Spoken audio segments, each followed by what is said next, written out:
रात के ठीक 2:15 बजे का समय था। लगातार हो रही मूसलाधार बारिश ने पूरे इलाके को अपनी गिरफ्त में ले रखा था।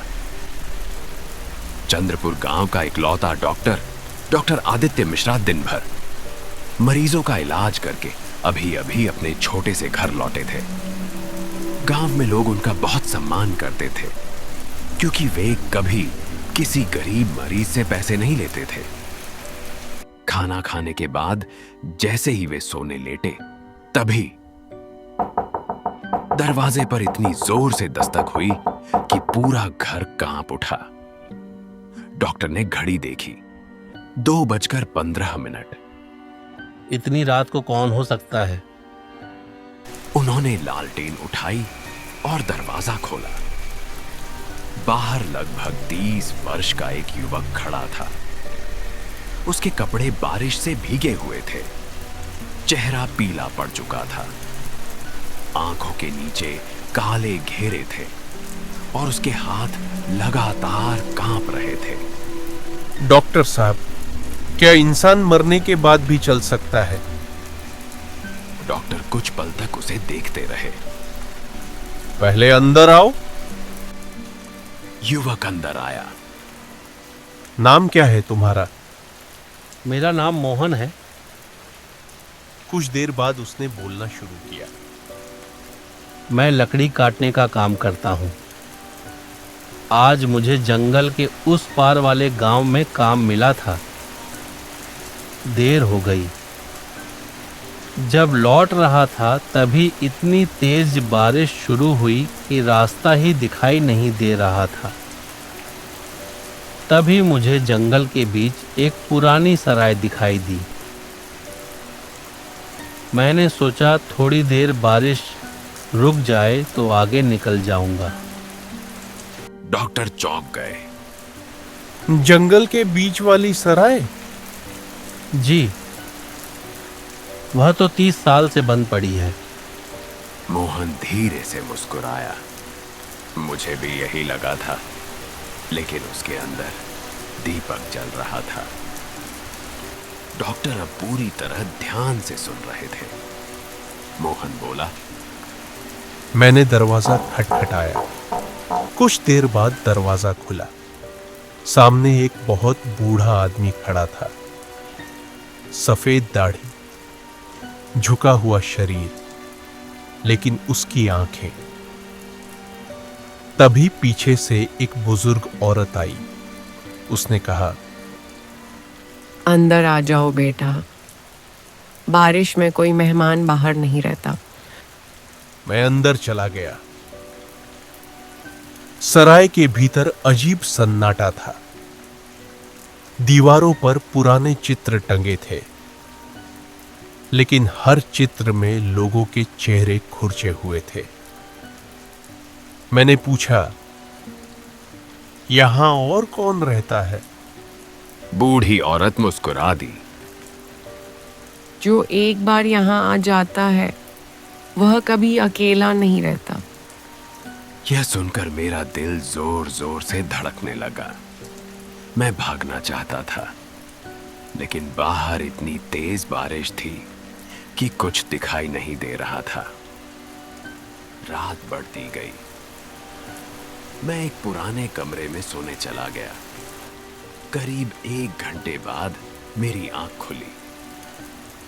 बाहर से किसी के रोने की आवाज आ रही थी। मैं धीरे धीरे दरवाजे तक गया। जो मैंने देखा, उसे देखकर मेरी चीख निकल गई। तभी पीछे से आवाज आई, आज नया मेहमान मिला है। मैंने पीछे देखा।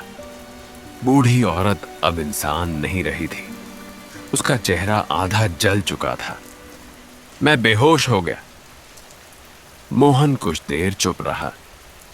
कमरे में सिर्फ बारिश की आवाज थी। डॉक्टर ने पूछा, फिर? मोहन धीरे धीरे बोला, फिर मेरी आंख कभी नहीं खुली। डॉक्टर का गला सूख गया। मतलब? मोहन मुस्कुराया, मैं उस रात मर चुका था। यह सुनते ही कमरे की लालटेन अपने आप बुझ गई। पूरा कमरा बर्फ जैसा ठंडा हो गया। डॉक्टर ने कांपते हुए पूछा, अगर तुम आत्मा हो तो यहां क्यों आए हो? मोहन की आंखों में आंसू आ गए। मेरी मां, वह बहुत बीमार है, मैं उसे बचा नहीं पाया। अगर आप उसे बचा देंगे तो शायद मुझे मुक्ति मिल जाएगी। डॉक्टर कुछ देर चुप रहे, फिर बोले, जब तक सांस है मैं किसी मरीज को नहीं छोड़ूंगा, चलो। दोनों बारिश में निकल पड़े। घना जंगल, कीचड़, उल्लुओं की आवाज, दूर कहीं भेड़ियों की हुआ। लगभग 40 मिनट बाद वे एक छोटे से कच्चे घर पहुंचे। मोहन दरवाजे से पहले रुक गया। मैं अंदर नहीं जा सकता? डॉक्टर अकेले भीतर गए। मोहन की मां तेज बुखार से तप रही थी। डॉक्टर ने पूरी रात उनका इलाज किया। सुबह तक उनकी हालत सुधरने लगी। मोहन के पिता रो पड़े। डॉक्टर साहब, आपको किसने बुलाया? डॉक्टर ने धीरे से कहा, आपका बेटा। दोनों की आंखों से आंसू बह निकले। लेकिन मोहन तो 3 दिन पहले जंगल में लापता हो गया था। डॉक्टर समझ गए, सच वही था। घर से निकलते समय उन्होंने बाहर देखा। मोहन दूर खड़ा मुस्कुरा रहा था। उसने हाथ जोड़कर धन्यवाद किया, फिर धुंध में विलीन हो गया। डॉक्टर को लगा कहानी खत्म हो गई, लेकिन असल डर अब शुरू हुआ था। अगले दिन गांव के बाहर उन्हें एक वृद्ध साधु मिले। साधु ने बिना कुछ पूछे कहा,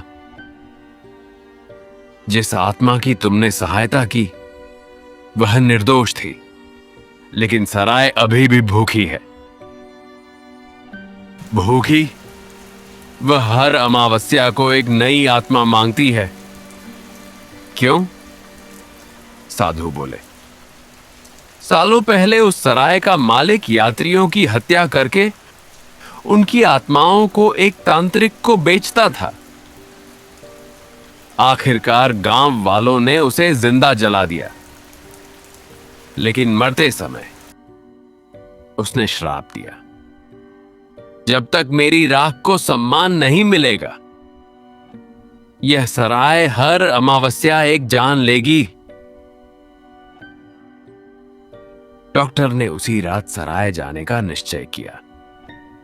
साधु भी साथ चल पड़े। रात के ठीक 12 बजे दोनों वहां पहुंचे। सराय पहले से कहीं अधिक डरावनी लग रही थी।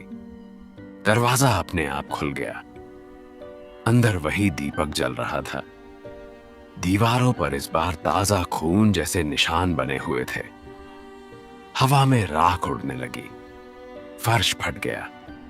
नीचे दर्जनों कंकाल पड़े थे। कौन मेरी नींद तोड़ने आया है?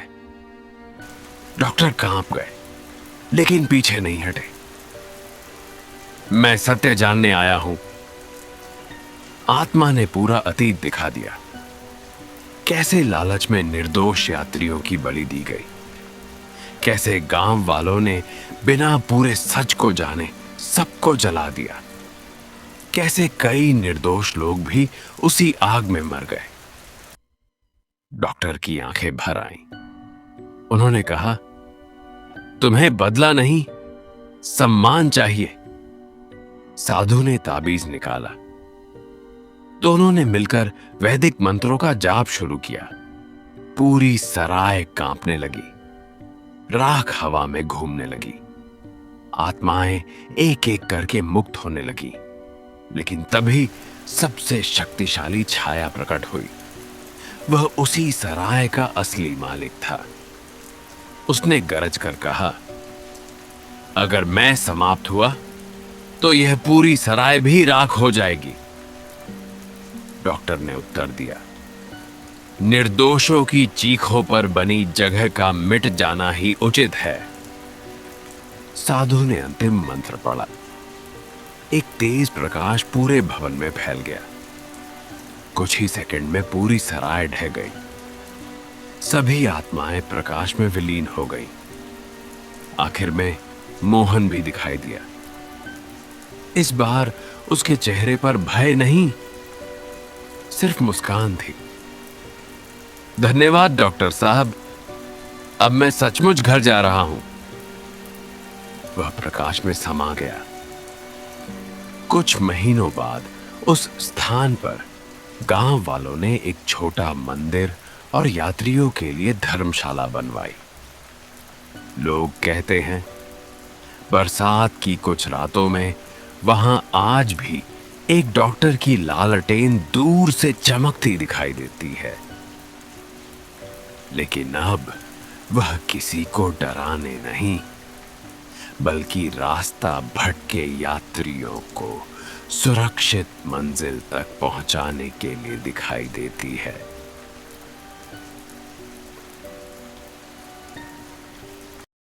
एक छोटे से गांव में आलू रहता था। वो बहुत गरीब था, लेकिन मेहनती और ईमानदार था। रोज सुबह खेतों में काम करता और शाम को अपनी बूढ़ी माँ के लिए खाना लेकर आता। उसी गांव में टमाटर रहता था। वो बहुत अमीर था। उसके बड़े बड़े खेत और नौकर थे, लेकिन उसे गरीब लोगों से नफरत थी। एक दिन गांव में मेला लगा। आलू ने बड़ी मुश्किल से कुछ पैसे जोड़कर अपनी माँ के लिए एक छोटी सी चादर खरीदी, लेकिन उसे तभी टमाटर अपने दोस्तों के साथ वहां आया। अरे गरीब, तेरी औकात बस इतनी ही है। सब लोग हंसने लगे। आलू की आंखों में आंसू आ गए, लेकिन उसने कुछ नहीं कहा। कुछ दिनों बाद तेज बारिश हुई। नदी का पानी बढ़ गया। टमाटर अपनी कार में शहर जा रहा था। अचानक पुल टूट गया और उसकी कार नदी में फंस गई। लोग दूर खड़े तमाशा देखते रहे। किसी की हिम्मत नहीं हुई मदद करने की। तभी आलू दौड़ता हुआ आया। उसने टमाटर को बाहर निकाल लिया।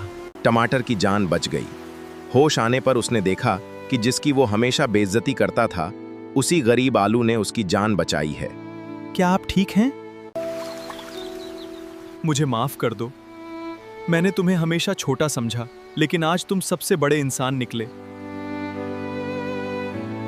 उस दिन के बाद टमाटर पूरी तरह बदल गया। उसने गांव के गरीब लोगों की मदद करनी शुरू कर दी। आलू को अपना सबसे अच्छा दोस्त बना लिया और उसकी मां के इलाज का पूरा खर्च भी उठाया। कुछ महीनों बाद गांव पहले से कहीं ज्यादा खुशहाल हो गया। अब वहां कोई गरीब भूखा नहीं सोता था।